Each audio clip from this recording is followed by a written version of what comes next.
Hi, everyone. Welcome to another broadcast of Course in Miracles Live. Today, we are looking at the idea of perfect holiness.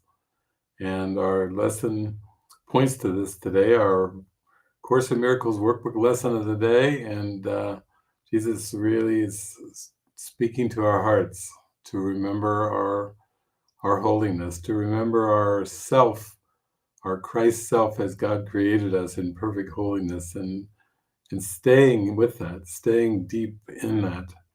So I thought I would start off today with a few readings from Jesus in A Course in Miracles, and then my friend Christopher Todd has sent me a song last night, and I'm going to play that today, and the song's title is Perfect Holiness.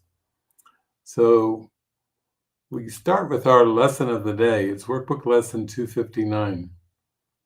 Let me remember that there is no sin.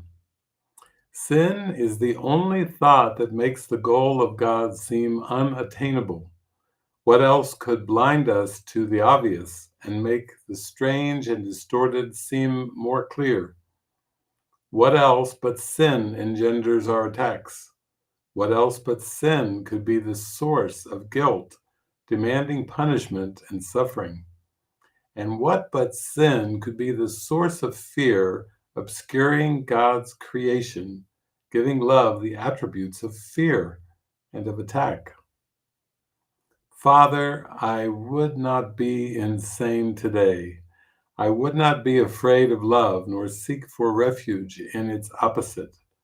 For love can have no opposite. You are the source of everything there is, and everything that is remains with you, and you with it. And from chapter 1, The Meaning of Miracles, section 3, Atonement and Miracles, you should look out from the perception of your own holiness to the holiness of others. Miracles arise from a mind that is ready for them. By being united, this mind goes out to everyone, even without the awareness of the miracle worker himself. The impersonal nature of miracles is because the atonement itself is one, uniting all creations with their creator. As an expression of what you truly are, the miracle places the mind in a state of grace. The mind then naturally welcomes the host within and the stranger without. When you bring in the stranger, he becomes your brother. And from chapter 1, The Meaning of Miracles, section 4, The Escape from Darkness. The escape from darkness involves two stages. First, the recognition that darkness cannot hide. This step usually entails fear.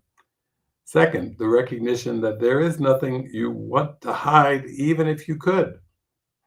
This step brings escape from fear.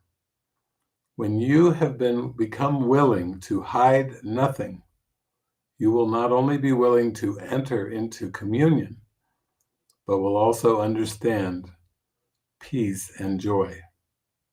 Holiness can never be really hidden in darkness, but you can deceive yourself about it. This deception makes you fearful because you realize in your heart it is a deception, and you exert enormous efforts to establish its reality. So, yeah, he's calling us to the holiness.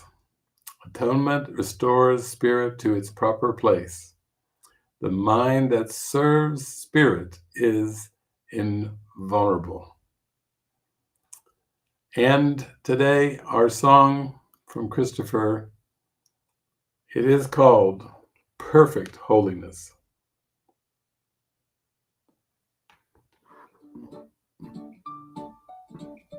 I walk with God in perfect peace, no shadow left to fear. The veil is torn within my mind, the presence now is clear. No No longer do I seek outside for truth that dwells within. I lay down every separate thought and let the light begin. The world once seemed to hold my trust, but now I see the game. The guilt, the loss, the laws of man, I'm free of all the shame. There is no sin, no need to hide, no punishment to bear, only the call to drop the lie and breathe the holy air.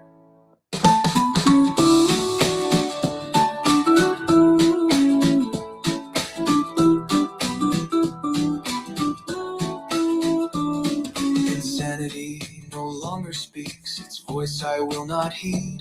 The madman's dream dissolves at last, no longer will I bleed. The body's eyes were made to block the vision of the whole, but I will walk with open heart and listen to my soul. The DNA of holiness encoded in my life declares that I am whole and one forever in God's sight. Each step I take a prayer unfolds, a lifting of the veil. The scent of flowers follows me, and love will never fail.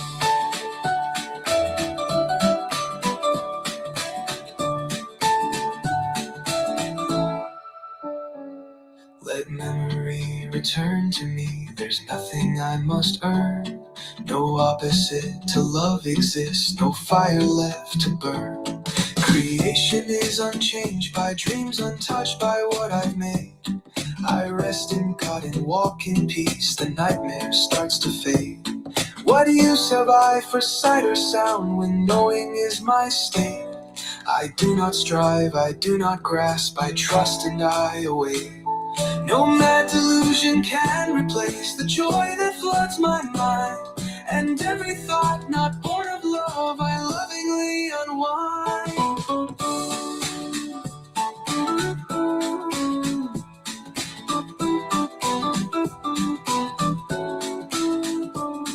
This world has lost its sharp-edged toys, I'm not a child afraid.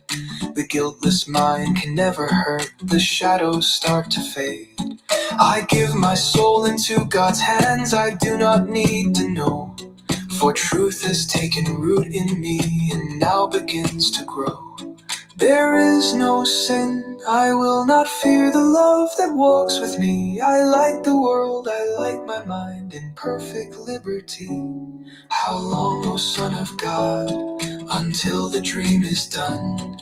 Perhaps today we'll rise as one, the kingdom has begun.